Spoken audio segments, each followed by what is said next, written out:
BeTheTalk, episode 325, featuring Karl Kapp. Welcome to BeTheTalk. We go behind the talk 7 days a week for tips and techniques to help you change the world. I'm Nathan Eckel, and a talker myself. I'm interviewing others who change the world with their talk. You can too, even if you've never given a talk before. Let's get started with today's show. We are live with Karl Kapp. Karl, are you ready to talk? I am ready to talk.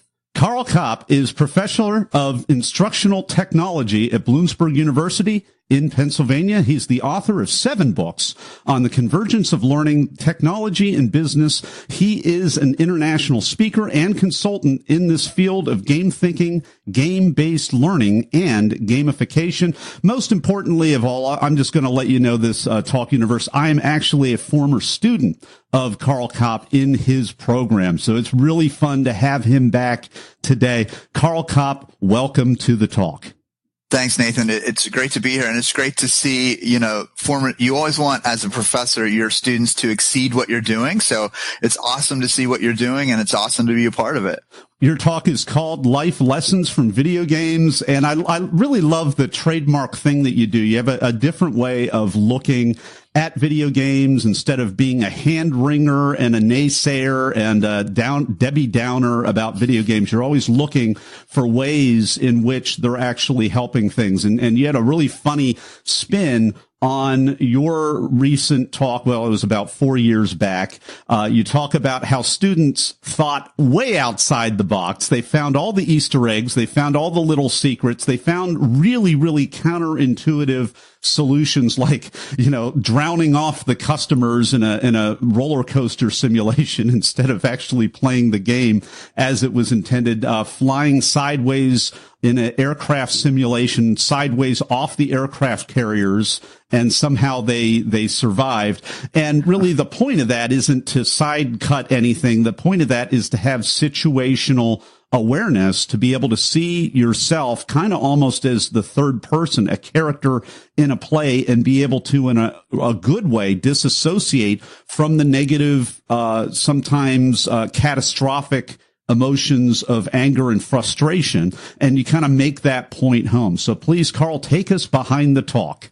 Right. So I had been studying video games for a while and really kind of interested in the positive aspects. So, every time or when there's a lot of negative press about video games, and I really wanted to focus on, well, what's some positive things that can happen when you play a video game? And so I really started to analyze what was happening, because in learning and development, Nathan, a lot of times we take PowerPoint, we throw it up on the screen, and we say that's learning.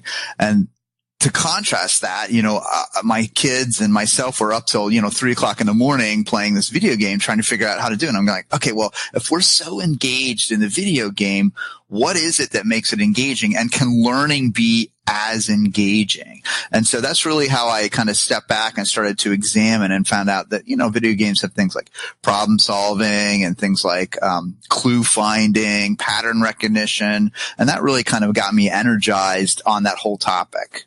Yeah, well, and I love just the enthusiasm that you bring to all that. I mean, just a complete gear switch, because I've never talked with you about your role as a parent, but we're going to go there. So as a parent, as a parent, you could be doing the standard lock, stock, and barrel spiel about evil video games and all that stuff. You've got kind of this professional niche, but as a parent, what helped you to kind of speak to the light about some of this stuff? What's your philosophy of that? How did you get into that and kind of get Nate? I know you have a son, Nathan, and you have other children and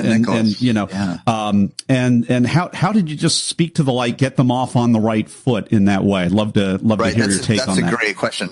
Yeah. So the one thing I always think about, I always say is, some of the worst things in the world that have ever been written are written in books, right? But we don't ban all books, although, we ban some books, or we shouldn't ban books at all. But same thing with video games. Now, there's some video games I would not allow in my house at all because they were not appropriate.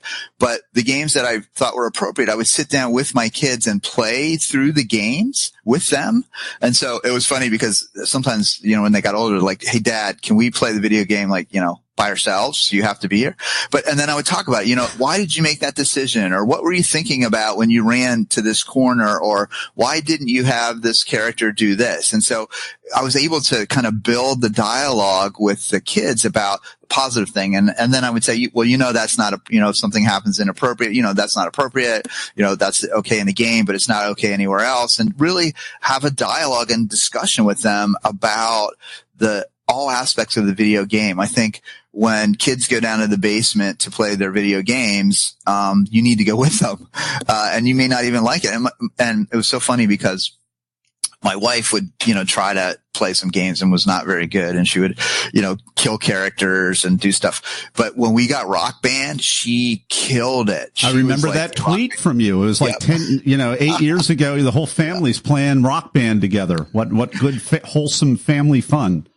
Yeah, it really was. It was amazing because she was just killing it. I'm like, and I have no coordination. So I love it. Pretty fun. Okay. So you're in the basement. You're in the basement with your kids, and you use the video game as kind of an Easter egg or a red herring, and you're analyzing their metacognitive, what's going on in their head, what they're thinking about.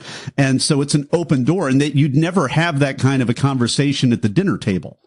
Hey, no. Nicholas. Hey, Nathan. What were you thinking about when and you'd never get a straight answer, but you're watching them do a video game and they're telling you their exact, mental process. It's brilliant. Yeah, exactly. Yeah. And especially when they do something really, cool or neat, or they got over an obstacle, then they're excited. They want to talk about it. They want to share that. So it's a great opportunity, I think, to share with kids. Now you have to, after a while, my son's so now my son's older, right? So he plays Call of Duty and he's like, I tried to play with him a couple weeks ago and he's like, Dad, we're not playing Call of Duty. I'm like, why? Because you keep getting shot. Like, can't you hide? I'm like, Nick, I'm trying. So, it does evolve, but, it's still a great place to have conversations. Absolutely. Yeah. So I guess the big thing right now is Fortnite. I don't even know what that is because I'm not keeping on top of that stuff. Is that part of your job, or do you pick and choose what you really deep dive into, Karl? Right. Well, yeah, I feel like I have to be aware of kind of the trends and all that. I was out with Pokemon Go and all that kind of stuff, but I'm not as deep. I have a couple games that I get really deep into because they're my favorite and I feel like they're not my job. But other games like, Minecraft and Fortnite and that kind of stuff, it's a little bit like a job. I guess like anything, after a while becomes, a little bit more jobby. Yeah, for sure. Well, hey, Talk Universe, we're going to pivot over to you in just a moment in the Blitz round. We've been enjoying this conversation with Karl Kapp of Bloomsberg University. His talk is called Life Lessons from Video Games, and we'll be right back. Hey, Talk Universe. I hope you've been enjoying today's episode with today's guest. But you know what? Many people want more than that. Many people that listen to Be the Talk actually want to give a talk. And if that's you, you're not alone. Listen to the rest of this podcast. At the end, I'll have a free resource for you just for listening. And we're back with Karl Kapp. His talk is called Life Lessons from Video Games, and it is time for the Blitz round. I'm going to ask Karl a series of either-or questions related to the preparation and performance of his recent talk. Are you ready, Karl? I am ready, yep. I think I know the answer to this one. Were you invited to speak or did you apply? Yeah, I was actually invited to apply. The hybrid. Right. It was about play, the whole concept. And so I fit naturally. And so it made sense, but everyone needed to apply. So that was kind of the process. What is your advice? I mean, you were essentially, I think they knew of you. They reached out to you. They were inviting you to speak and being, testing your willingness to go through the process, which you did. Karl, you were just in South America speaking. You're all over the place. And so my question to you, I think, is really important for other people who are really at the top of their game, really, really busy, really in demand, doing all kinds of things. And they get invited to do this, TED Talk or TEDx talk. And they know that they have to do this, scary 15-minute presentation that is they know that it's way harder to do a 15-minute presentation than a 45 or a 90-minute keynote. And so my question to you is, what is your advice to them to really commit to the process like you did, to give a really good talk, even though they know they could just tweak their little normal shtick about 10% and, you know, come out with maybe an okay talk as opposed to really doing a great talk like you did? Right. So thanks. So a couple of things. One is, I try to cherry pick kind of the best, stories that I had in my repertoire. So, I did that. And then also I put them together in a unique way, in a way that I hadn't done that before. So my advice would be to, pick some of your really gems and then, but rethink them. One thing I really liked about that talk is I started with the story about the kids and the roller coaster, and then I stopped. And then I finished that story at the end of the presentation. And I really think that was kind of I hadn't done that before. So that was kind of a really good thing. So definitely that's my advice. So you created an open loop with that story, and then you build it in so that you close that loop at the end and everybody feels all nice and satisfied. It's brilliant. Right. And exactly. I think that's really great because, some people spend hundreds and hundreds and hundreds of hours on the talk, and that's just not possible for people on top of their game that are already talking around. I think we need to find really intelligent ways to keep the kind of the mental nodes moving in the right direction, respect the format, respect the intent, and in a way that is efficient and makes sense, honor the person's time in the preparation as well. So it definitely is a time sink. And the other thing that was really interesting to me is the amount of scrutiny over the script. I was really surprised. I'm like, okay, I've been doing this for a while. I'm kind of speaking all over, and, well, you need to tweak this or you need to tweak that. And, I kind of understand and respect the process, but at the same time, organizers should, know to have some understanding that, okay, I have done this before. Yeah. I mean, enough said on that. It's real important. If you're on the top of your game, just respect the process. Don't let your time get away from you, for sure. What's a tip, tool, or technique that helped you prepare in addition to what you've shared? So, I think I do a lot of presentations in front of the mirror. That helps me see, kind of, am I making the right gesture? Am I standing the right way? It helps me get comfortable looking myself in the eye as I'm presenting, that kind of stuff. So I think that's a tip that I can give to people. I can ditto that because I do the exact same thing. I have like a staring contest with myself, and whoever blinks loses. It's like a game of chicken in the mirror. I shine a flashlight in my face just to simulate that. I mean, there are all kinds of things that you can do to kind of take a little bit of the nervous edge off of that so that you can be more exposed to the moment with all of that. Karl, what was this is the cut for time question. What was the most painful part of your talk that you had to cut out? Wow, that's a great question. So, I had 3 life lessons from video games, but I had like 5 life lessons. And so, I really wanted to talk about problem solving and how you can approach problems from a different perspective. But, it just didn't work in terms of the time. So that's what I had to cut. Painful stuff. Yeah, for sure. Were you an opener, a closer, or in between in terms of the lineup, if you can remember? Yeah, I think I was somewhere in the middle. And the thing I remember most distinctly, it was right before I went, a gentleman did this thing with the drums, and the energy and the excitement in the room from that was, almost overwhelming. It was really cool. Was it too much or was it to kind of give us something to surf off of?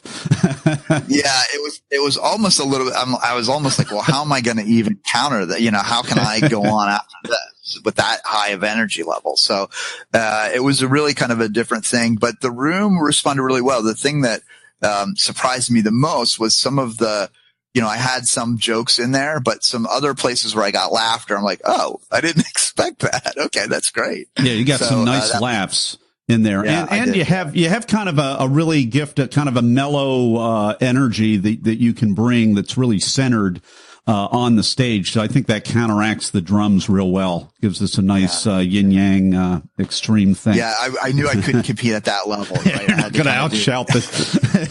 It's like me on Facebook. It's like, Facebook Live. If you don't share this stuff, we're not out shouting the algorithm here. So that's a little subtle reminder to our live audience right now. Karl, what was the most unexpected, strange, or just plain weird thing that happened during or right before you spoke? So the thing was, I wasn't sure like when to go on. And so there was a little bit I was stuttering, like, okay, do I move now? Do I move whatever? And it was so choreographed. Like for a while, I was like, oh, what do I do? And then all of a sudden it was like, you're supposed to be out there. So it was a little bit of a fluster that way. But you have to kind of roll with it and get into the flow. And the other thing,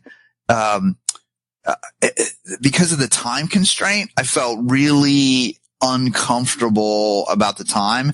So my advice there would be to ignore the time. I feel like I spent way too much time focused on hitting the 10-minute mark, which I didn't hit. And if I had to do it again, I would not focus on the time at all. I would practice to be around that time, and then whatever happens, happens. We've been enjoying this Blitz round with Karl Kapp. His talk is called Life Lessons from Video Games. If you want to see more about that, you can go to our show notes page at BeTheTalk.com. We will have a link to Karl's talk, as well as you can go to Karl Kapp, Karl with a K and two P's, Karl Kapp, 2Ps.com. And find out more about Karl. He's got several lynda.com courses that are excellent, really fun stuff that this guy has been able to achieve in his career. And we're going to be back with the final word of advice in just a moment. Hey, Talk Universe, I hope you enjoyed today's episode. And if you want to give the talk to change the world, but you don't know how or even where to start, no problem at all. Go to BeTheTalk.com/get accepted for my new 5-day email course that'll show you how. Absolutely free. Just go to BeTheTalk.com/get accepted. And we're back with the final word of advice from Karl Kapp. So, what I would say is, use your own voice and be comfortable in your own presentation style. I think that's the thing that really makes it enjoyable. And then the other advice would be like, enjoy the moment. Don't get so caught up in it that you miss it. Be part of the moment. Be there. Be present. Karl Kapp, thanks for coming on the talk today and sharing your wisdom with Talk Universe. Thank you, Nathan. Thanks for listening to Be the Talk. For tips and resources to help you change the world, go to BeTheTalk.com. See you tomorrow.